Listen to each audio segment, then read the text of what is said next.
Pertama, saya ajak Anda membahas mengenai kronologi maupun histori pengadaan kereta cepat atau yang kita kenal dengan WUSH atau singkatan dari Waktu Hemat, Operasi Optimal, Sistem Handal. Fase awal Maret 2022. Wacana awal di era pemerintahan Presiden Susilo Bambang Yudhoyono ataupun SBY.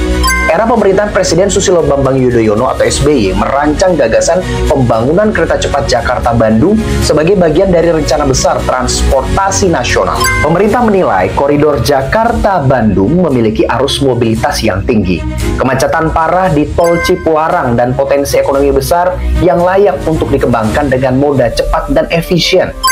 Untuk tahap awal kajian kelayakan ditugaskan kepada Japan International Corporation Agency atau JICA. JICA mengusulkan rencana jalur Jakarta-Bandung-Surabaya dengan kecepatan kereta sekitar 300 km per jam.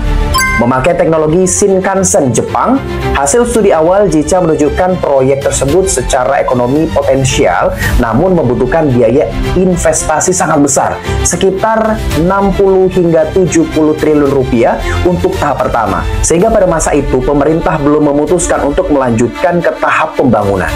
Lalu pada Maret 2015 dilanjutkan pada era Jokowi. Sempat mandek pada era SBY, Presiden Joko Widodo menghidupkan kembali rencana pembangunan kereta cepat Jakarta-Bandung atau KCJB. Dalam rapat terbatas di Istana Bogor pada Maret 2015, Jokowi menyetujui untuk melanjutkan proyek tersebut sebagai bagian dari pengembangan infrastruktur transportasi massal nasional. Ada dua negara mulai bersaing ketat menawarkan proposal ke Indonesia. Pertama ada Jepang, yaitu JICA, melanjutkan studi kelayakan yang lama dengan skema peminjaman berbunga rendah dan proyek didukung oleh pemerintah Indonesia. Kedua, Tiongkok, China Railway International, menawarkan proposal tanpa jaminan dan tanpa pendanaan dari APBN dengan pembiayaan berbasis business to business atau B2B antara BUMN kedua negara. Jokowi meminta keduanya melakukan studi lanjutan agar pemerintah bisa menilai mana yang lebih cepat, efisien, dan tidak membebani keuangan negara.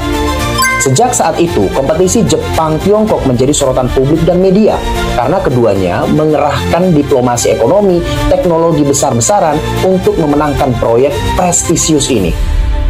September hingga Oktober 2015, penolakan proposal awal dan penentuan pemenang setelah melalui proses panjang sejak Maret.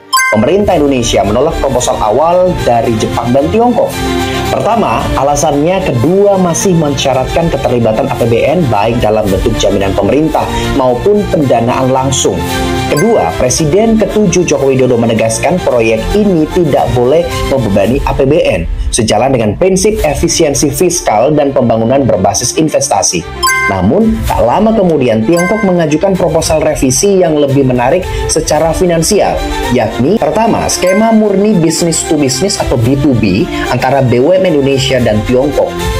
Kedua, tanpa jaminan pemerintah Indonesia dan tanpa pembiayaan dari APBN. Ketiga, pembangunan akan dilakukan oleh konsorsium PT Pilar Sinergi BUMN Indonesia atau yang dikenal dengan PSBI, gabungan dari BUMN Indonesia, bekerja sama dengan China Railway International Co. Ltd.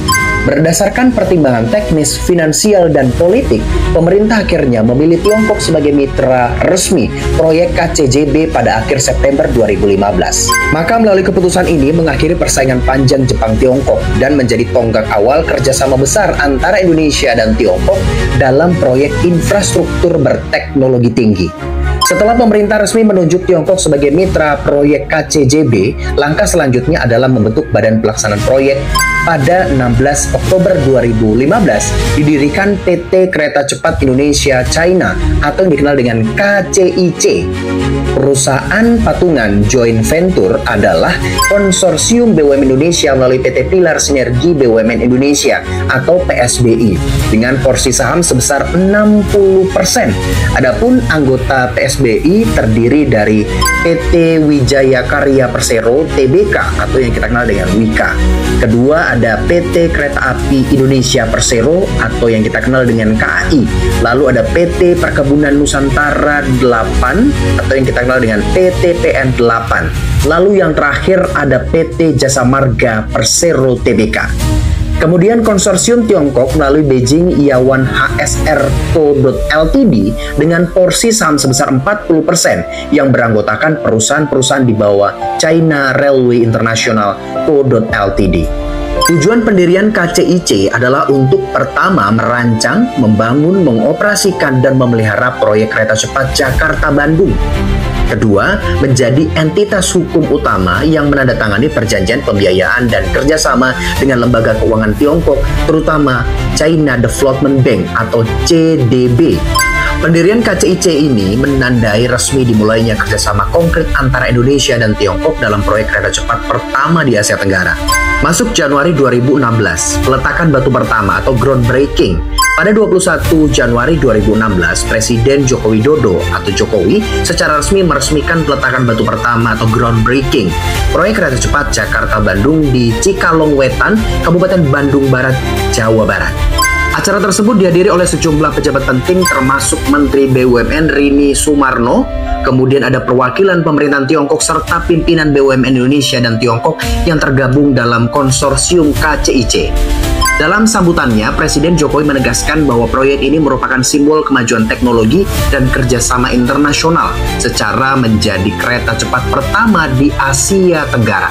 Total biaya investasi proyek disepakati sebesar 6,07 miliar US dollar atau sekitar 85,41 triliun rupiah kurs saat itu.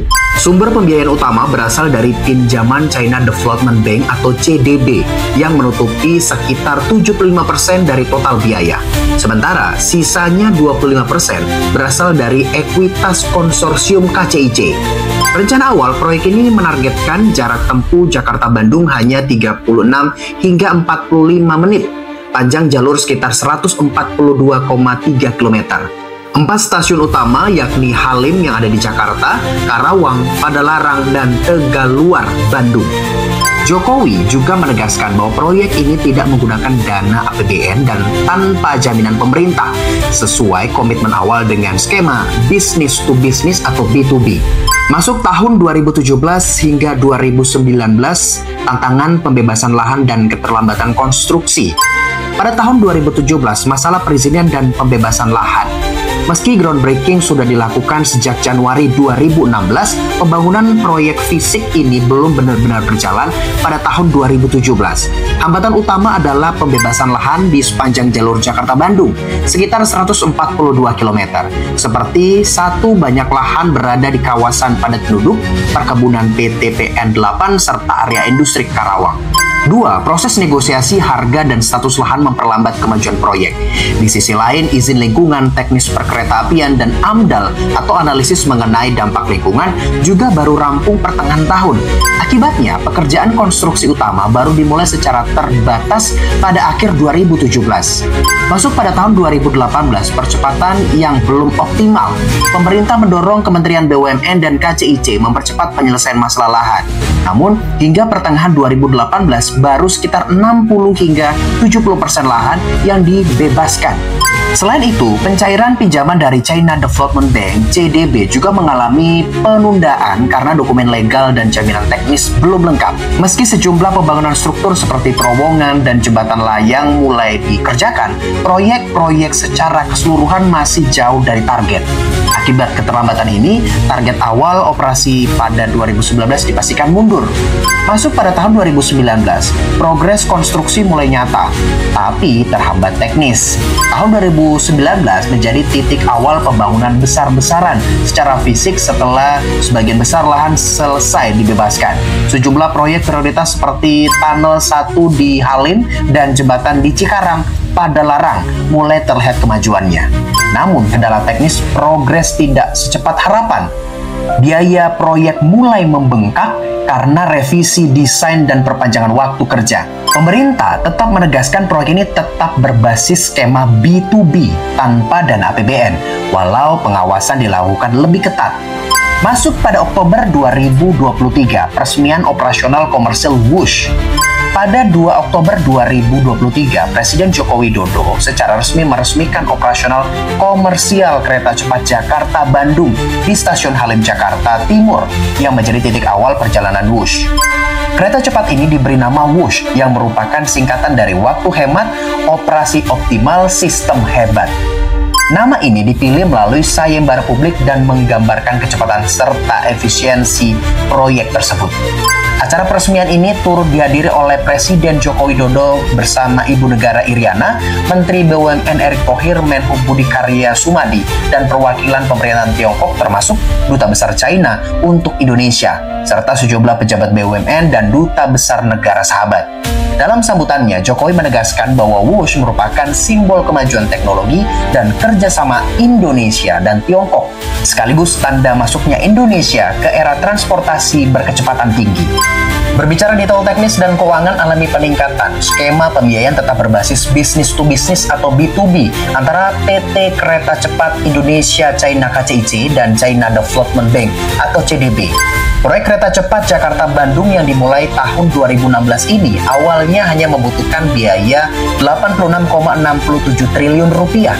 Namun realisasi proyek kereta cepat Jakarta-Bandung membengkak atau mengalami cost overrun, kelebihan biaya, hingga sekitar 7,27 miliar US dollar, sekitar 112 triliun rupiah.